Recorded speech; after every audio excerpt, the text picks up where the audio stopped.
16 ak article 83 bu constitution bi daal di ne ñoom gouvernement bi moo tax ñu saisir conseil constitutionnel pour ne loi bi nañ ko rendre irrecevable léegi dañuy dem liiri texte de loi yooyu pour nit ñi comprendre ne ñoom li ñuy wax aucunement obligé wuñu woon def ko. Qu'est-ce que l'article 76 nous dit? Les matières qui ne sont pas du domaine législatif en vertu de la présente constitution ont un caractère réglementaire mooy li ma leen waxoon sànq. mu teg ci ne les textes de forme législative intervenus en ces matières peuvent, je dis bien peuvent, être modifiés par décret si le Conseil constitutionnel, à la demande du président de la République ou du Premier ministre, a décidé qu'ils ont un caractère réglementaire en vertu de l'alinéa précédent. ñi demaat ci article 83 muy texte bu ñu lim ñoom alinéa 2 ne s'il apparaît au cours de la procédure législative qu'une proposition ou un amendement n'est pas du domaine de la loi, le Premier ministre et les autres membres du gouvernement peuvent, je répète, peuvent opposer l'irrecevabilité. bu ñu la nee peuvent mooy c'est une faculté bu la neexee nga def ko bu la neexee nga bañ ko def loolu moo tax ngay gis ay texte loo xam ne loi la pour gën ko may gëdd ñun dañ daan def ay atelier en tant que ay fonctionnaires nekk ay directeurs généraux ñu ne yenn secteurs yi pour jox mbir mi gëdd dañu koy def ay loi d'orientation loolu ay procédé la yoo xam ne dafay permettre nga émettre ay principes généraux yu am doole pour nga mën a may sa bopp flexibilité ak marge ci ay textes d'application muy ay décret ay arrêté kon li ñuy def ni caaxaan la parce que faculté la amuñu obligation def ko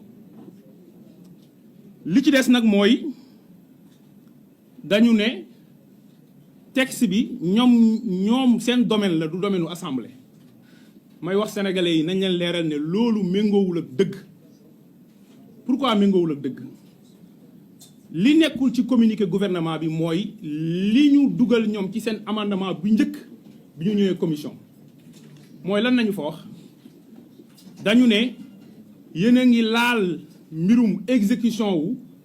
ay dépenses moo xam crédit ordinaire la moo xam crédit spéciaux te loolu ñaari texte rek ñoo am sañ-sañu laal ko te texte yooyu wax nañ ci ba pare kon yéen bu leen ci wax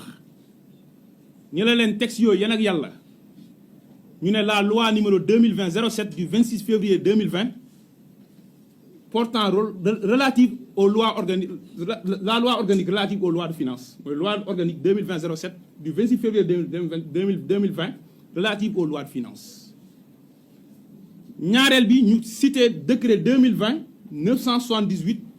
du 23 avril 2020 portant règlement général sur la comptabilité publique nga xam ne mooy wax dépense état ak opération de recette état bi fan ak fan lay jaar mooy li ñuy wax le circuit de la dépense publique ñu ne texte yooyu xool na mbir mi ba pare kon amatoo leen loo leen ciy wax léegi ñun nañ dem xooli texte yooyu noonu ñu liirandoor ko ci kanamu sénégalais yi pour ñëpp comprendre parce que ñun dañ jàpp ne le droit ce n'est pas aller sur la lune droit bi nañ ko teg ci bëtu sénégalais yi ñu liir ko pour comprendre xam fan la dëgg féete ak fan la caaxaan féete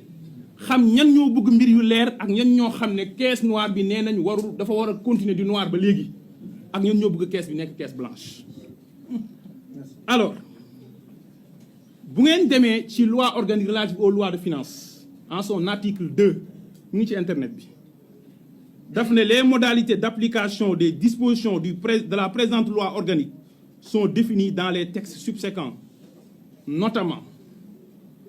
le décret portant règlement général sur la comptabilité publique, le décret relatif à la gestion budgétaire de l'État, le décret portant nomenclature budgétaire de l'État, le décret portant plan comptable de l'État et enfin le décret portant tableau des opérations financières. lii ci loi nañuy wax une énumération indicative et non limitative parce que le texte dit notamment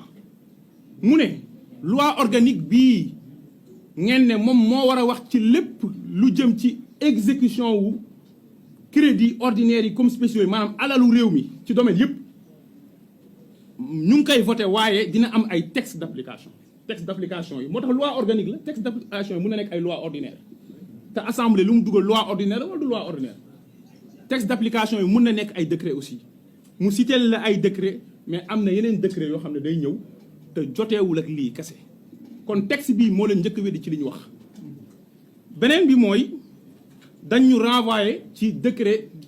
2020 portant règlement général sur la comptabilité publique ñu ni article 118 décret boobu moo ne lii de président de la république moo ko war a xool moo xam ni ñu koy dépenser moo xam ni ñu koy contrôler léegi ñun nañ dem lire article 118 lu mu wax article 118 daal di ne les règles relatives à l'engagement,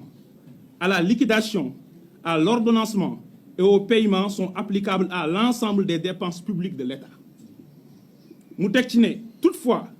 des modifications portant sur des points particuliers peuvent y être apportées par décret pris sur la proposition du ministre chargé des Finances et éventuellement du ministre intéressé pour ce qui concerne les dépenses effectuées sur les crédits spéciaux.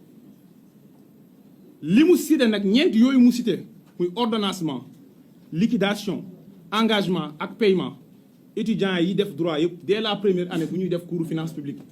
xam nañ ne loolu mooy les différentes étapes de la dépense publique parce que même texte bi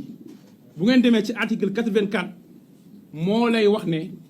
budget état bi ñetti type d'opération moo mën a am mais ñaar yi moo ci gën a fës les opérations de recette bu état bi di encaisser xaalis par exemple booy fay impôt wala ñu fay ko dividende wala ngay fay redevance ak les opérations de dépense opération de dépense yi nag dafa am ñaari phase la phase administrative des dépenses publiques te mooy bu ñuy def engagement bu ñuy liquider ak bu ñuy ordonner mu mujj nag la phase comptable mooy bu état bi di fay xaalis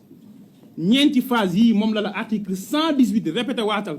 daal di ne ni ñu koy doxalee ci fonds politique yi ci crédits spéciaux yi mu ne la lii président de la république mun na ci jël décret modifié ko assemblée nationale duggul ci lii assemblée nationale dafa ne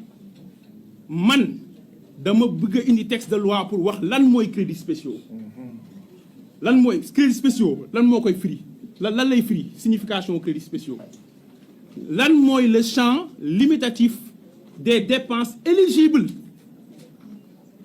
de ces crédits spéciaux yan ak yan la mu wax la ko sécurité nationale défense nationale renseignement lu jëm ci diplomatie ci yenn domaines yi beneen bi mu wax lan mooy liñ ci interdire nga def ko ci ay dépenses comme nga ci def politique beneen bi mu ne la nii nañu koy contrôler loolu yëpp assemblée nationale def ci loi boobu mu proposé ñoom Guy Marius Sagna porté ko amu ci lenn loo xam ne mu ngi ci décret bii gouvernement bi renvoyé daal di ne moom rek moo am possibilité déroger xam nga gouvernement ban piège jeté bu assemblée arrêté lii arrêté nañu pour xaar conseil constitutionnel bu conseil constitutionnel ne neenal na ko mooy ñoom du ñu mës a jël décret boobu parce que décret bi ñu si la ñoom réglementé wu ko léegi yow président de la république ñu joxoñ la parce que joxoñ ngay bañ nga génn tàllal sa loxo ma hasard nit ñi xamuñu la Sonko nañ xam